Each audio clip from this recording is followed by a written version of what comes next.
Thanks for tuning in to Capital City News, your connection to Salt Lake City government. I'm your host, Poonam Kumar. On today's show, we'll be interviewing Jennifer Schmann about community development block grants and what that means for the city. And our History Minute is about Alice Kasai, famous community leader and activist. Let's start off with our legislative update and look back.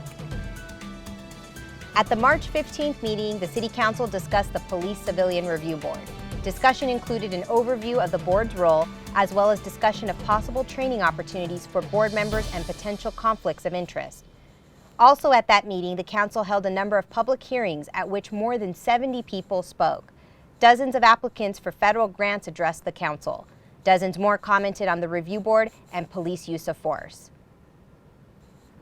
Salt Lake City recently celebrated St. Patrick's Day, where thousands gathered to experience the rich culture, traditions, and history of Ireland and Scotland at the annual St. Patrick's Day Parade and Celtic celebration. Council members Andrew Johnston, Lisa Adams, James Rogers, and Derek Kitchen visited the Supreme Court of the United States earlier this month while in the nation's capital for an annual National League of Cities conference.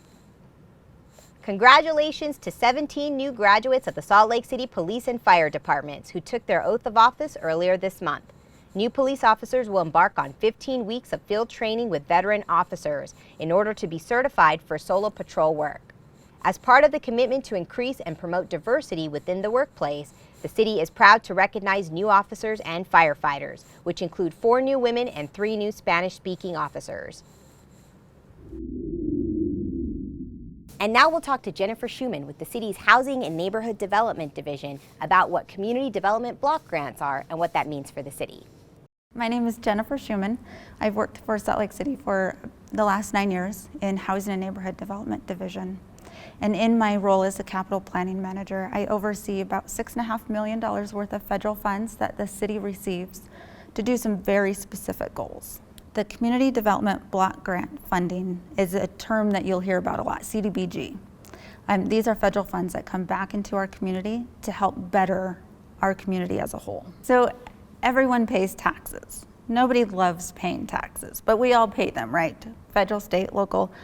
These are federal dollars, taxes that we've paid that come back into our community to help address specific needs of our community. So it's one of the great instances where tax dollars are doing really tremendous work here at the local level. Every 5 years, the city has to undergo a consolidated plan process. We develop a 5-year plan. And in that plan, we have to specifically identify what it is we're trying to accomplish within those years and who our community partners are and the long-term effect of those goals. So this last one that we did started July 1st of 2015 and will go until June 30th of 2020.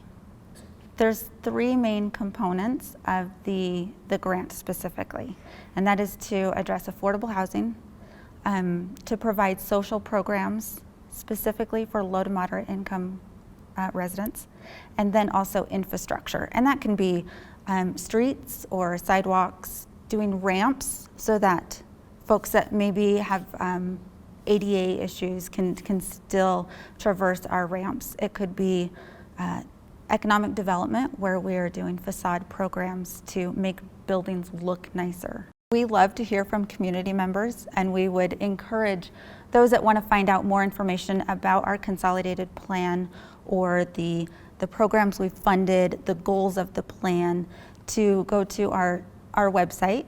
You can find us at slcgov.com/hand, HAND.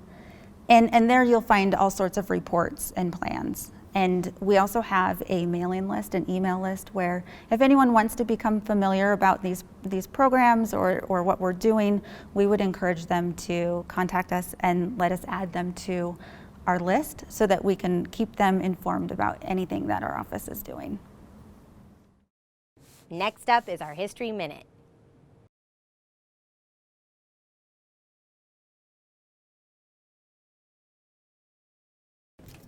Born in 1916, Alice Kasai came from a family of farmers and samurai, but soon found herself as a little girl living in Utah where she would spend the rest of her life. She went to school in Carbon County and in 1937 married her husband, Henry Kasai, and they relocated to Salt Lake City. During World War II, her husband was arrested and placed into an internment camp by the American government. And while he was there, Alice did everything she could to help end the war and make life easier for Japanese Americans affected by it. During the 2.5 years her husband was interred, she raised money with successful war bond drives, worked to welcome Japanese soldiers and families from the internment camps back into their homes, and led the Japanese American Citizens League in Salt Lake City. After the war ended and her husband was released, the pair of them worked together for greater understanding and peace among people in the world, as well as to fight for citizenship rights of Japanese Americans that weren't born in the United States. Her work didn't end there for Salt Lake City or the Japanese community. She helped dedicate the Japanese area at the International Peace Gardens, helped launch the Sister Cities Project with Matsumoto, Japan, worked with organizations like the NAACP, the PTA Meals on Wheels, and many others. In 1983, she was awarded a medal for her dedicated years of service with the Japanese American Citizens League. She passed away peacefully in her home in Salt Lake City in 2007 at the age of 90. That's it for this episode of Capital City News. Thanks for tuning in. We'll see you next time.